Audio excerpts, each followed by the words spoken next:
So what was it all about for you? Was it about the thrill of the chase?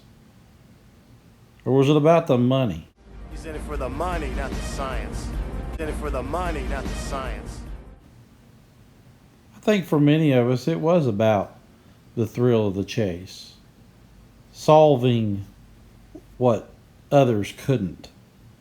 Solving a puzzle that was put before us that we all spent many countless hours trying to figure out.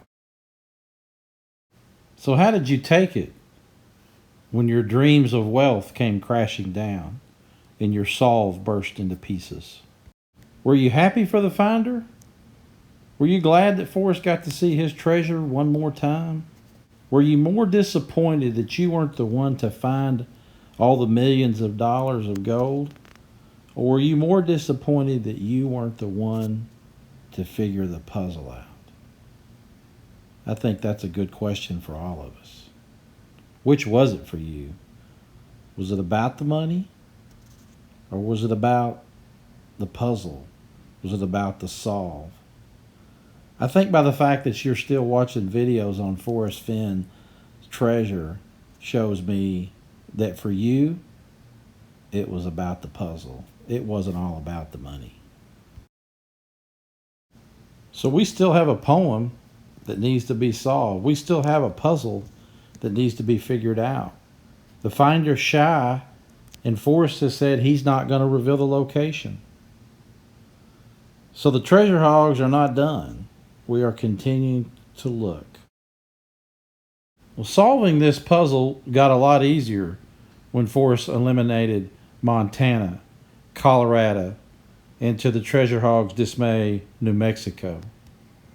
Because he told us beyond a shadow of a doubt, it was in Wyoming. Even at that, Wyoming is still a very big state.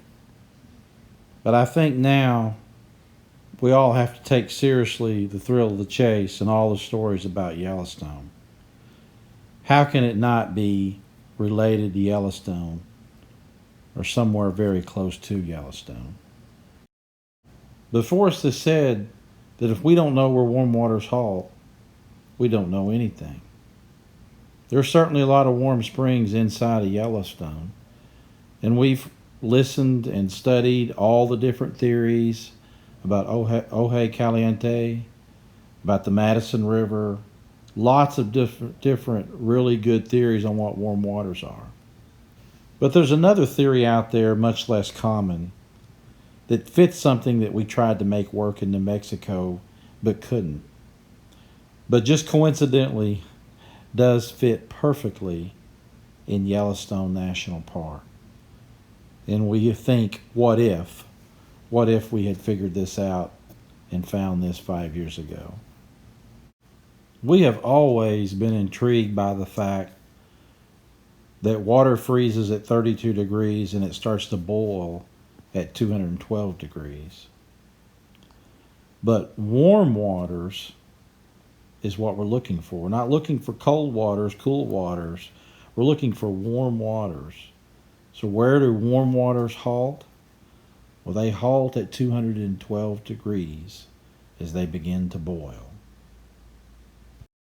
So in looking for 212, we found that the northeast entrance to Yellowstone National Park is Highway 212.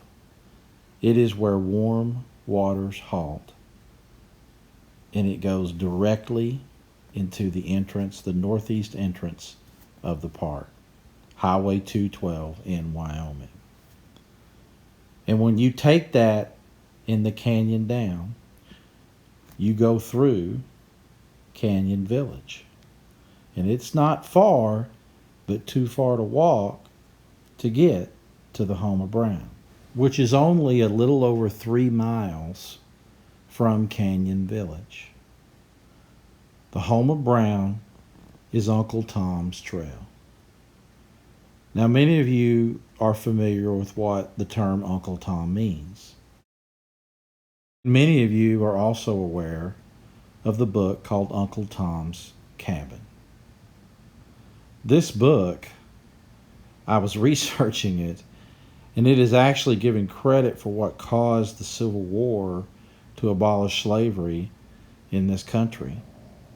It is also the second most highest selling book in the 19th century, only behind the Bible. And Forrest talks a lot about good books, and this was a good book. So our current working theory is that Uncle Tom's Trail, Uncle Tom's Cabin, Uncle Tom's Trail at Yellowstone National Park is the home of Brown in Forrest Fenn's poem. When researching the history of Uncle Tom's Trail, it was fascinating to see how visitors would actually get down there to see the waterfall. And they described this trip that it was not for the faint of heart. It was definitely no place for the meek. They put in below the home of Brown, and it was no place for the meek. The next line of the poem says, "The end is ever drawing nigh." And we were shocked to find out when you get to the end of Uncle Tom's Trail that the end of it is ever drawing nigh. It ever draws to the left when you get to the end of Uncle Tom's Trail. And there will be no paddle up your creek, because we were surprised to find out that the Yellowstone River flows north. It doesn't flow south. It flows north. And there's just heavy loads and water high when you get to the bottom of that trail. And you are definitely greeted with an absolutely magnificent view when you get down there. I cannot wait to go to this place. So if you've been wise and found the blaze, a white streak. It's uncanny, isn't it? There's a white streak going down that river, the blaze. Look quickly down your quest to cease. And there just so happens to be a lower lookout point. You don't go to the one on top, you go to the one that's down. You look quickly down. You go to the lower lookout point. And what do you do at a lookout point? You're looking at something, you're gazing upon something. And Forrest tells us, but to tarry scant with marvel gaze. Just take the chest and go in peace. So what do we do from here? Is it over? Is the puzzle solved? Like many people have told us, all you got to do is find the blaze and look quickly down. It's right there. Is the game over? Or why did he continue to write the poem? Is there more to be solved? Stay tuned.